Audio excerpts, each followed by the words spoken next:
Assalamu alaikum everyone, this is Sadat and I'm here with a very special guest, a very good friend of mine. It's Christmas Eve today, the evening of the 24th December, and a very good friend of mine, Santa Claus. He's come early in the night today. No, this is Naeem Muhammad, and we're here to discuss an unfortunate news story that just appeared in the news today.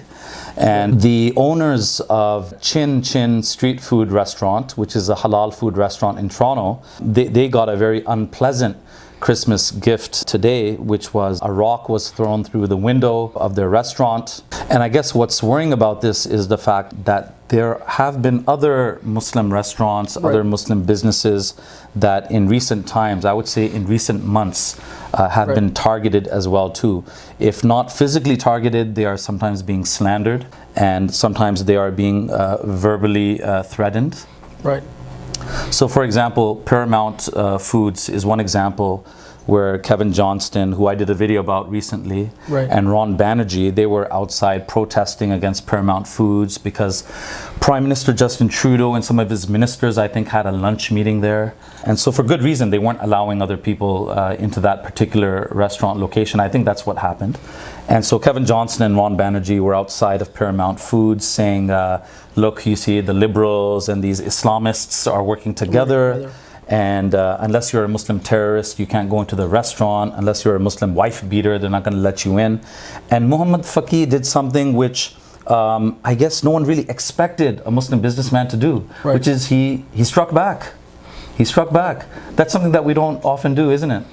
Unfortunately, it's something we let go a lot of times where we do not have a plan or a strategy. But I think he set a good precedence in terms of what should be done to people like these who are wanting to target Muslims, and they have an agenda where they not only, like Kevin Johnston and others, not only do they target mosques and Muslim personalities, they target Muslim businesses, and they look for every and any opportunity to basically defame or bring a bad name to Muslims.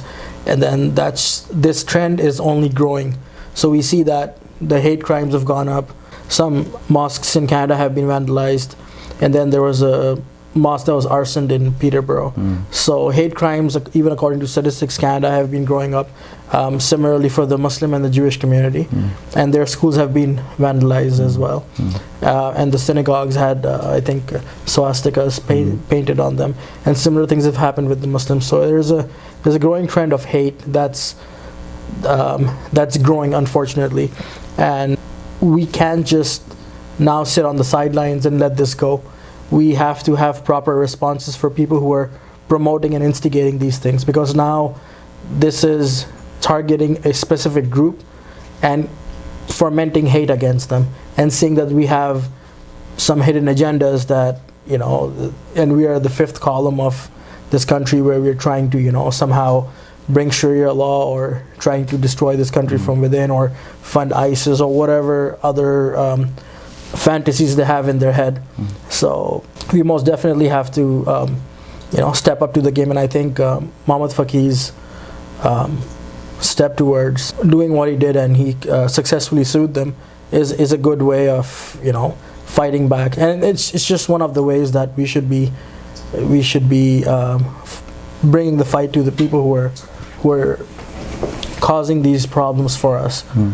But see, the message that I've grown up with, the message that I've always heard in Canadian mosques, this might surprise some of the haters out there, but the message is constantly one of compassion, one of turning the other cheek, one of being nice to people who bully you or who terrorize you. In this case though, Muhammad Faqih didn't turn the other cheek. He used the legal weapons at his disposal. He went after these guys, and he successfully sued Kevin Johnston for something like $1 or $2 million.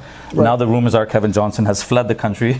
We don't know exactly where he is. Ron Banerjee had to issue a formal apology, and perhaps some kind of undisclosed amount, some kind of out-of-court settlement with him as well too. But they've shut up, when it comes to Paramount Foods. So maybe this is a lesson to other Muslim businesses that instead of becoming insular, inward looking and scared and intimidated, maybe that philosophy doesn't work with certain bullies. Maybe actually fighting back and showing the bully that you can stand up. Maybe that's maybe Muhammad Faqih has set a good precedent for the Muslim community here. Yeah. Absolutely. Yeah. I mean, I guess it depends on the individual. So sometimes it's general ignorance. Sometimes it's just the odd person who's just not feeling it, and he might say something, and that happens.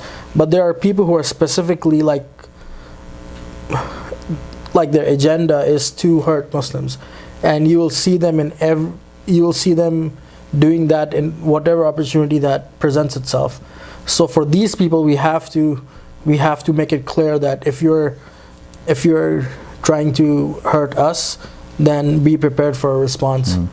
And that should be the case for people who are they're dedicated towards it. It's not just something that came off and they happen to be there. No, they're practically looking for opportunities, and you'll see that through the series of stuff they've done over the years.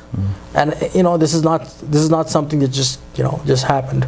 No. So I mean, this trend needs to stop, and Muslims need to, step up to the game. So yesterday, December 23rd, Chin Chin Street Food, which is a Chinese street food restaurant, and it's halal, it's Muslim operated. It was attacked. A stone or a rock was thrown through the glass window of the restaurant. Are we jumping the gun though in assuming that this was yet another racist attack or anti-Muslim attack? Because counter argument can be, we don't have proof of who did it. Right. And downtown has crazy people walking around. There's druggies. Someone could have just randomly chosen this halal restaurant to throw a rock through the window. Right. But again, I think when we contextualize it in light of other Muslim halal restaurants that have recently been attacked, certainly it makes me very suspicious. The alarm bells go off when Muslim restaurants get randomly attacked nowadays. It makes me wonder, right? Yeah, I mean, unless we have conclusive proof, we can't really say if it was that. But I mean, given that the trend and the kind of hate that's being that's being shown towards Muslim restaurants and the halal industry and anything that has to do with Muslims, basically, I wouldn't be surprised if it was somebody who got carried away with his emotions. Well, to take it a little bit further, or to add some more contextualization to this, very much to their credit, blogto.com covered this story and actually pointed out or highlighted something very interesting, which is that this attack against Chinchinrestaurant happened just hours after this restaurant was targeted or spotlighted in a Facebook page by an anti-Muslim group. So that anti-Muslim group on Facebook is called Boycott Halal in Canada. So yesterday, December 23rd at 8:34 a.m. in the morning, Boycott Halal in Canada did a post on this restaurant, and you can see the screenshot right there. Chin Chin Street Side Kitchen at 363 Bremner Boulevard, Toronto, is a gluten-free and 100% halal modern Asian fast casual restaurant. So obviously their purpose in highlighting this was, they're called Boycott Halal in Canada, right? So they want to bring attention to members in their group that this is yet another restaurant that you don't want to visit. You should boycott it. But do you think people take it a little bit farther than that? Because it's your choice to not eat at a restaurant or to not go to a business you don't want to go to, right? But oftentimes these posts are meant to be kind of insightful as well too. Oh yeah, absolutely. I mean, and we can look at some of the posts. Yeah, pointing out a specific restaurant is definitely targeting it, I would say. Because I mean, your general agenda is to boycott halal, and then you bring up a specific restaurant. So what's the idea behind that? Or I mean, if you were to post a list of all the halal restaurants, why would you do that? Yeah. So for example, Bonnie Sharf says, where you can stick this crap, where the sun don't shine. Michael Hendra says, Islam, the motherlode of insanely bad ideas, right? But the bad idea that they're highlighting here is the idea of halal, right? The halal method of slaughter, right? And I didn't really want to get into the details of, halal versus haram meat, because that can be done at another time. But my point is, whatever halal meat is, whatever that means, is the Jewish kosher method of slaughter not basically the same thing as Right. halal? Right. So do these guys spend equal time trying to highlight and spotlight and boycott Jewish restaurants that are kosher? Right. No, I wouldn't. I mean, it's there's absolutely no difference between kosher and halal, pretty much, except for like, you know, how it's the Jews who slaughter it and it's the Muslims who slaughter the halal meat. But I mean, you know, to specifically, because you see, we have to differentiate these groups from like groups like PETA, who are against animal slaughter altogether, and they want, you know, they want to change the industry standards of you know, of animal farming and everything. But for them, it's not about the animals and the cruelty and everything. It's more about, oh, it's the Muslims. You know, if Muslims do it, that's the problem. Anybody else is not targeted for that.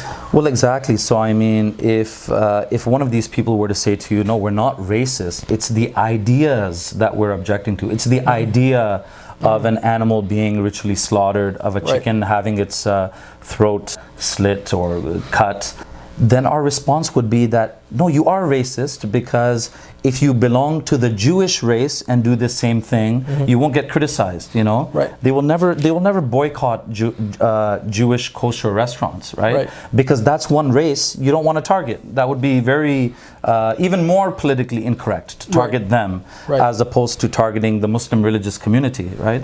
But if you don't belong to the Jewish race, so if you're an Arab Muslim, an Indian Muslim, an African Muslim, Somali Muslim, whatnot, then, you know, then we will target you, right? This is what they're saying. So how is racism not involved there? Obviously, race is an issue.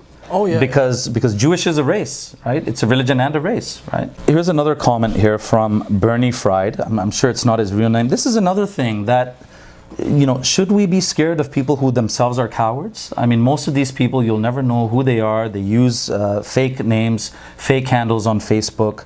I get hate comments like on my YouTube page. And when you try to find out who these people are, they're always just like anonymous people, you know, 0 subscribers, no details. Who are they? Where are they from? What do they stand for?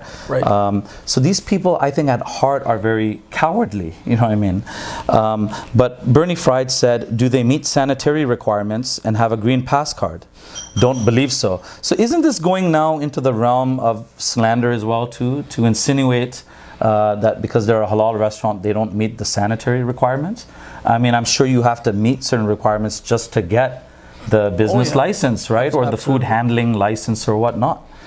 So we see here like now an active slandering of Muslim businesses as well. I think it's more of an attack on the standards Toronto maintains, you know, the city. It's more of an attack on the city, because they're the ones who ensure that these standards are met at every restaurant. So, you know, it's... Dennis Callahan says halal is cruelty. So again, that's...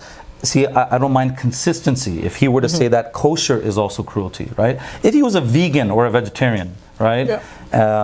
If these people felt that you should also throw stones, not only through Muslim restaurants, but Jewish kosher restaurants, although we're not advocating for that, right? But on top of that, it's Christmas Eve, you know, it's a Canadian tradition. People are having turkey. All over the city, people are having turkey, right? So by their logic, vegans and vegetarians should go out and start throwing stones through, you know, most Canadian homes, right? That are having turkey dinners tonight. Good luck with that one. Yeah.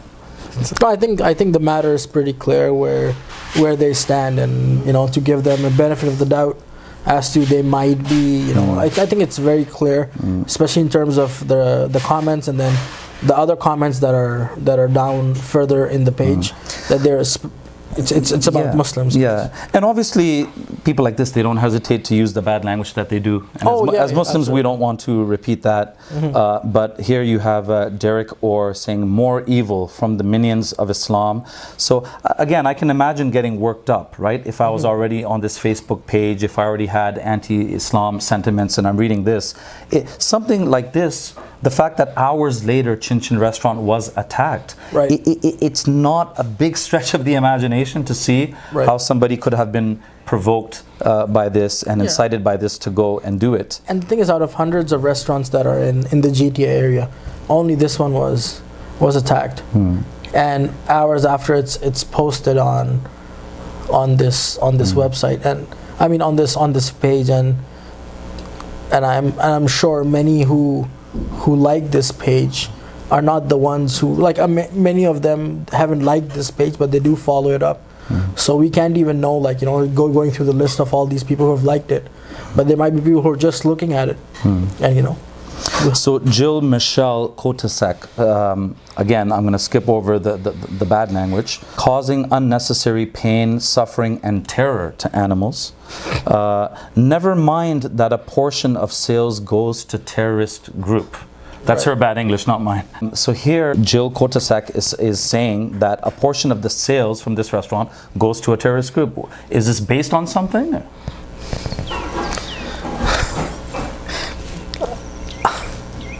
Ho ho ho! I'm just speechless, to be honest. It's like, man. So, but I mean, can you imagine?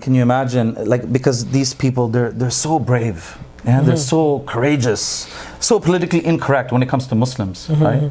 But again, when it comes to Jews, and again, we're not advocating. We don't want to see the Jewish community getting attacked. Oh no, of course But not. the point is that, can you imagine one of them expressing that same bravery, that same political incorrectness when it comes to the Jewish community? If you were to point at a Jewish restaurant and say that a portion of their sales are going towards terrorism, it's unimaginable. It's unimaginable. And then you have people saying, no, Islamophobia doesn't really exist. But clearly you can say things, even now, even in liberal with a capital L, even under Trudeau's liberal Canada, you can say things against the Muslim community and get away with it pretty much scot-free, things that you could never say about any other religious community. Right. G. Kirk Peterson says the Chinese in China are send Muslims. Are these really white nationalists? I mean, because their English is terrible. Their English is terrible, right? The Chinese in China are send Muslims to work camps with no halal food. But the Chinese in Canada are giving into the Islamists. That scares me. So this guy is more concerned about the fact that the chickens that we eat, they are hand slaughtered with a knife rather than with a machine knife or something like that. Right. But the fact that Chinese Muslims are put into not work camps, they're being put into concentration camps. Right. That's not worthy of any consideration. So apparently the lives of chickens even is worth more than that of Muslims. Geoff Lafton says FUCK halal supports terrorists. So again, this is a slander against really all Muslim businesses. Right. Kurt Haldorsen says tastes like pig. So he must know what it tastes like.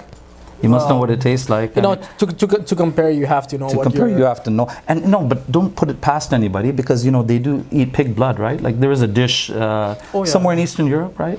Oh yeah, they have blood pudding, blood pudding, blood sausages. No, that's a double no-no for us, right? The pig is a no, and blood is a no, and pig blood is like that's a double no-no. But pig, I don't know. Maybe he knows what this actually tastes like. All right, okay. So anyhow, I mean, it is what it is, but there were a couple of funny comments that came in very recently from Muslims, which I quite liked because it resonates with me. There's a sister here that says, thanks for letting us know the next great halal restaurant. We'll be visiting soon, right? Then we have, I think a non-Muslim person here says, thanks for driving more business to this place. Never heard of it until now. Good English too. They will definitely see me make a purchase from them in the near future. Nice. Fahad Muhammad, thanks for letting us know this place is halal. Wouldn't have found out otherwise. Can't wait to try it. Aisha Siddiqui Malik, you all need to grow up and come to the 21st century. So actually at the RIS conference, I met a Muslim from Australia, or he had lived there for 4 years. Okay. Yeah, and the place where he lived, I think halal food was not that readily available. So he told me that he actually used to visit anti-Islamic websites in Australia. Oh wow. To get the lowdown on which mainstream restaurants have a halal supply chain. So he found out that there were some mainstream steakhouses in Australia where they didn't advertise halal, maybe because they wanted to steer away from such controversy, but they had halal meat suppliers. And so that opened up a whole new world of halal food for him and his family, right? Oh, wow. So I would say, half jokingly, I would say, obviously to the Muslims who are watching, that if you want to get some secret information on good halal places that have halal food suppliers, but they don't necessarily advertise it, visit Boycott Halal in Canada, and you'll find out about some great, amazing halal food businesses. Did you know about this, like Chinchinrestaurant? No, I never heard of it. Yeah, I mean, let's. Why don't we check out the website? I worked Uber Eats and I didn't know about it. So Yeah. So the official name is Chin Chin Street Side Kitchen. Yeah, Chin Chin Street Side Kitchen. That could be a real tongue twister, right? But this it's actually looking pretty good. I mean, do they have a menu on here? Or? Oh man. Real food, real ingredients. I don't know. What would you try off of this, man? That's quite a big. Oh yeah. Kung Pao chicken. Can't go wrong with that. Nice. Beef and broccoli. Just trying to stay away from the fried food. You know what I mean? I think that's more grilled Chinese vegetable bowl. Oh man. Yeah, they have quite the variety actually. Oh, and and looks healthier. Yeah, it looks healthier too. You know, oh yes. That's what I would get. I would just show them that picture and ask them what that is. So I'm actually kind of getting hungry right now. Yeah, this is unlike the greasier versions of Hakka restaurant. Yeah, definitely. So it's definitely healthier and it's gluten free. Yeah. So why don't we check it out, man? Man, I'd be down. Let's get to the meat of the matter. Yes. Yeah. You see what he did there, right? Get down to the meat of the matter. Yeah. So. What do you? What time is it right now? Time's 7:30. I think they're open till 10 today. Yeah, you want to go check it out? Yeah, I'm down. Let's go. Okay, we're done with this, yeah? Yeah. Let's go. Okay. Yes. All right, let's go. Yeah, let's go check it out right now. That'll be funny. In fact, Sure. we'll add that. Well, let's film it when we get there. Okay. Sounds good.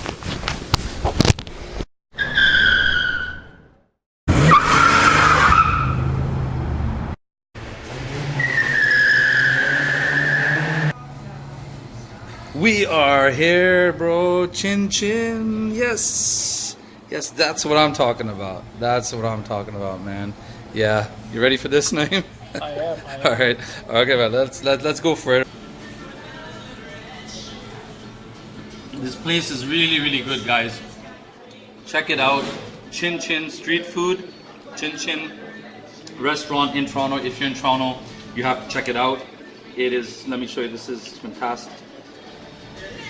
I'm gonna stop playing with my food. You know, I don't really believe in chopsticks. Use a fork. Use a fork, man. It's fantastic. It is really excellent.